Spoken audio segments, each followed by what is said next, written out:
Why does the sun rise in the morning?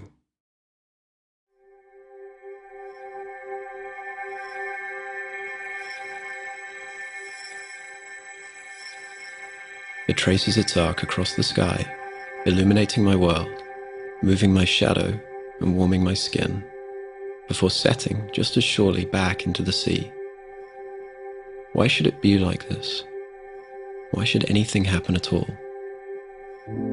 The mechanics of the solar system are very well understood and can be reduced to a mere handful of equations by modeling in the context of force, mass, and a measurable distance between celestial bodies. The sun itself is hardly a trivial object, yet the enormous power of the scientific method now enables us to write down, on a single sheet of paper, the blueprint for the nuclear engine that drives the brilliant heart of every single star.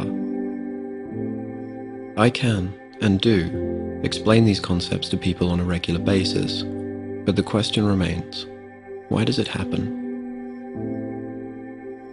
My name is Tom. My work, indeed my life, involves teaching others about astronomy, helping them familiarize themselves with telescopes, and showing them the overwhelming majesty of the night sky.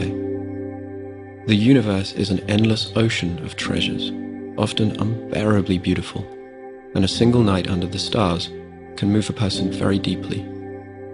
When you look up to see the Milky Way stretching out overhead, you can almost feel its immense weight bearing down on you, and know what it's like to be both very small and very significant at the same time. Every atom you are has descended from the cosmos, and you can now peer back consciously into deep space, into deep time, at your own ancestry. Even if you're a long way from your house or flat, you can look at our galaxy and know that you're at home. I'm an atheist. This means I don't believe in the existence, physical or otherwise, of any god or gods. This includes all of the gods worshipped by members of the world's major monotheistic and polytheistic faiths, but also extends to non-specific or deistic interpretations of God and supernatural beings in general. As a non-believer and a humanist, I live a rich and moral life, and I respect the rights of everyone to have their own gods and religions, even if I think they're untrue, provided that any actions inspired by their beliefs do not impair the well-being of other people. I do not believe we can expect an answer to the question of why anything happens, nor do I see that this question has any relevance to our understanding of things.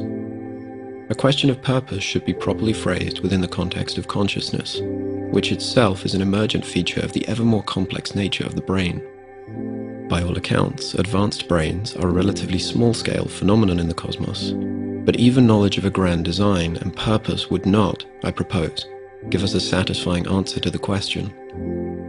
Consider a universe which just exists, and one brought into existence by a creator who just exists. Both seem equally purposeless to me. In the latter case, only the creator can have reasons for our being, which are not our own, and we can never have a complete knowledge of why the creator makes its seemingly arbitrary choices. In the former case, which I believe to be an accurate statement, our reasons, emotions, and moral choices are products of the conscious mind, and are necessarily dependent on stimuli from the external, physical world. Purpose, morality, and our relationships are subjective, that is, dependent on the mind, with ambiguous but discrete and definable objective underpinnings, because the mind is not separate from the physical construct of the brain. Unless we can control the smallest interactions in nature, and there is no reason to believe we can, free will is an illusion. Yet, however bleak this may seem, it remains that purpose, morality, spiritual experience, and emotional energy are all real.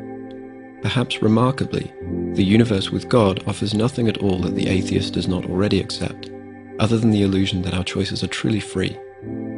But even if we fully embrace the notion that we do not have free will, we can still be happy, make others happy, and lead very fulfilling lives. Every day I feel a sense of purpose, even if it is just to write an email with the expectation that it will make the reader smile. There are many reasons I was inspired to put together this short essay, and every comment on this video was written for a purpose, born out of the conscious mind of the individual. Many of you are atheists. Are your lives empty?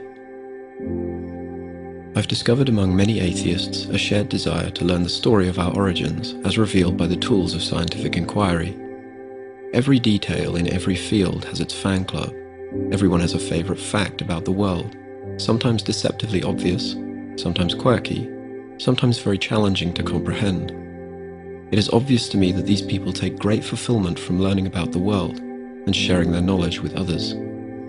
Even the smallest things can be wonderful, perhaps in their complexity, their appearance, or the sounds they make. Our senses, working alongside our brain, can build a picture of reality which never ceases to amaze the curious explorer. The library of things to be known is vast indeed, and free to everyone. I've only had 25 years to explore my surroundings, and it already seems readily apparent to me that there is more to the world than I could ever experience by a wide margin. Even discounting the supremely rich and fascinating kingdom of creatures, climates, and landforms, there remains a staggering wealth of cultural creations put on this earth by human beings to discover and appreciate. To those of you dissatisfied by this, insisting that it can't be, quote, all there is, demanding that there must exist some supernatural realm beyond the monotonies of the physical world, I cannot begin to understand your state of mind. I invite you to spend just one clear night looking upwards and outwards, and then dare you to suggest that there must be something more to life. I'm an atheist, and my universe is limitless.